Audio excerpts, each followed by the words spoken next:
And welcome back. This is your man Warrior, and I have been really busy in real life and haven't had much time to make content, and I am going to be gone for another 2 weeks coming up very shortly, and I'm working in the meantime. So I'm just trying to pop out a quick video. Of course, Arena is one thing I do have a little bit of time for, and I know a lot of people running the Emperor Palpatine, Darth Vader, Darth Nihilus trio. Now, what's in the back too is different for everyone. Some people are using 2 Empire or Sith, some are using General Kenobi and Thrawn. There's a lot of different combinations.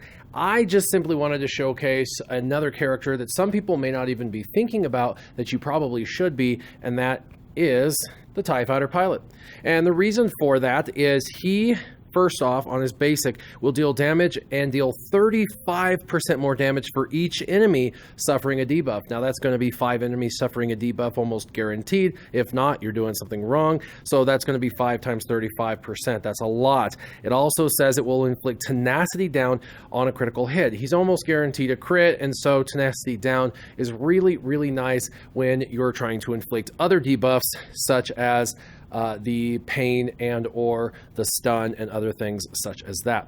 Now, his TIE Strike is really actually quite critical. It deals physical damage to all enemies and an 80% chance to inflict buff immunity for 2 turns. That's on every character, an 80% chance on each character. Whether they're running 1 tank or 2, this is really nice to throw buff immunity over their tank's head, preventing their tank from gaining that buff of taunting, and also inflicts ability block on the primary target for 1 turn, preventing that individual. Now, most are running with General Kenobi, so when you do this, you're going to have to use this ability on General Kenobi, and that is okay because that will prevent him from cleansing his team and or putting up retribution. So this is an excellent ability. But what really makes him durable and capable of handling the entire battle is called evasive maneuvers, and at the end of each of his turns, for each debuffed enemy, he gains a 10% turn meter. So they are consistently 5 debuffed enemies for the most part. That's pretty much always going to be 50% additional turn meter, which really speeds this guy up. And he has a 35% chance to gain foresight for 1 turn, which means that it's going to be harder for them to actually hit, or when they attempt to hit him, he's going to have foresight and it's going to miss.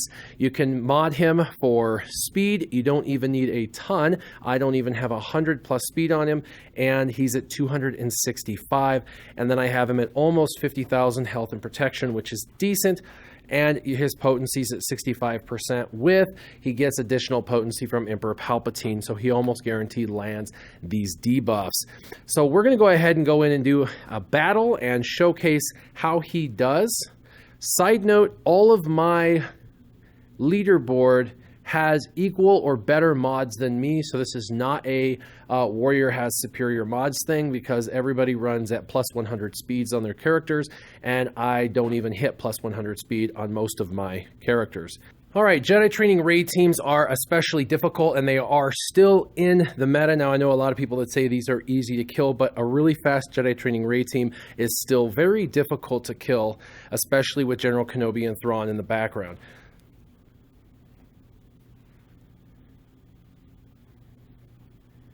All right, this is where you are going to want to get buff immunity and or ability block. So I'm going to try to ability block and buff immunity General Kenobi. I got the ability block, just not the buff immunity. Let's go ahead and increase cooldowns. We will go ahead and do a saber throw, which will give us more turn meter. And try and stun some of these guys. Now, we want to get rid of all of their buffs, so we're going to go ahead and use the AoE Dispel, which forces them to hit Scion.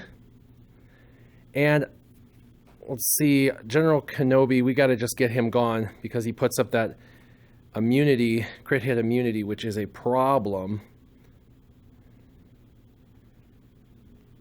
Whap. Just keep applying debuffs. That was 20k, not too bad. Put some shock. She resisted, which is common.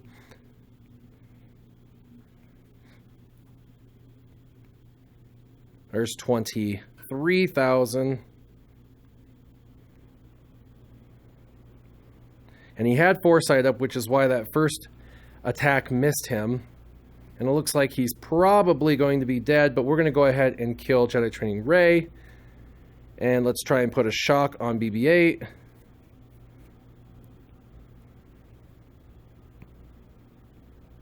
We got to finish off General Kenobi.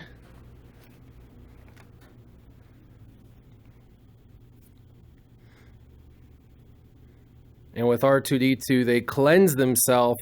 So putting these debuffs on a team with R2-D2 is difficult with light side. Let's try and get some shocks. We're going to start going after Thrawn.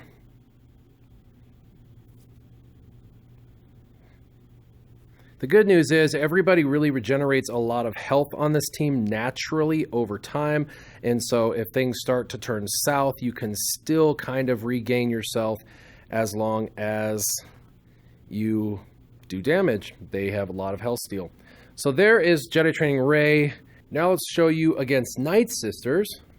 All right, now with Nightsisters, it is a time bomb thing. You only have so much time, but the regeneration of health does help with the durability of your characters. And we will go ahead and ability block General Kenobi, and got buff immunity up.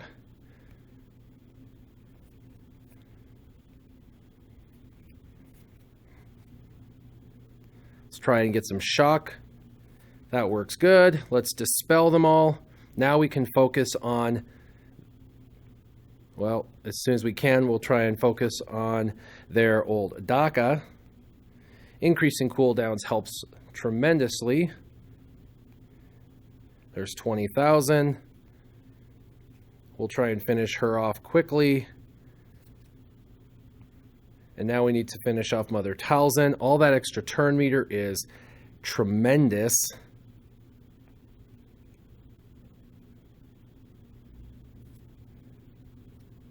And try and get more stuns. Of course, the heal.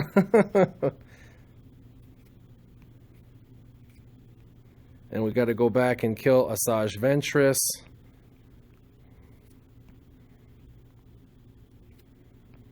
Bam, almost.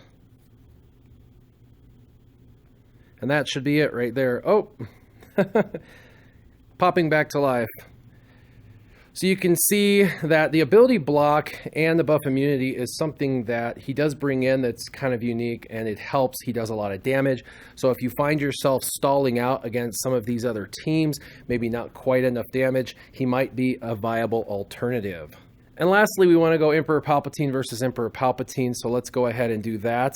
All right. I do have the speed by like 4 on my Darth Vader. So we are going to go ahead and just start.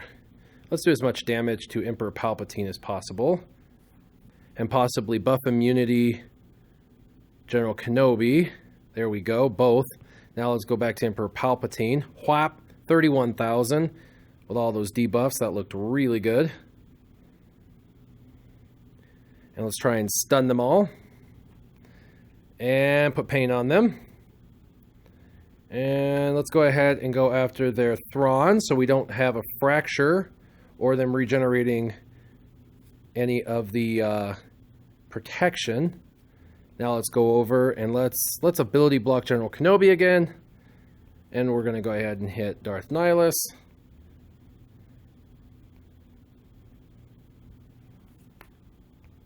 Whap. 10,000 without a crit is pretty decent. We're going to try and finish off General Kenobi.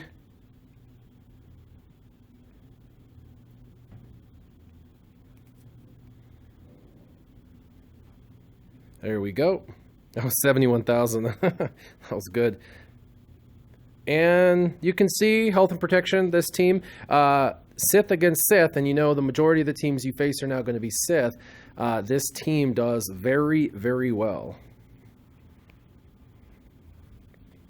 So there you have it. That is the TIE Fighter. He is pretty amazing. So if any of you have him sitting around and have been using him for a while and put him on the shelf and are wondering what you might do to change your team ever so slightly to give you a slight competitive advantage over the other Emperor Palpatine teams, try your TIE Fighter pilot out. Not too difficult to get him fast. Hope this helps. I know it's not a lot of content, but I will be gone for a couple of weeks. I wanted to bust out something for you guys. As always, make sure you keep your gaming on. Be kind to each other. Warrior out.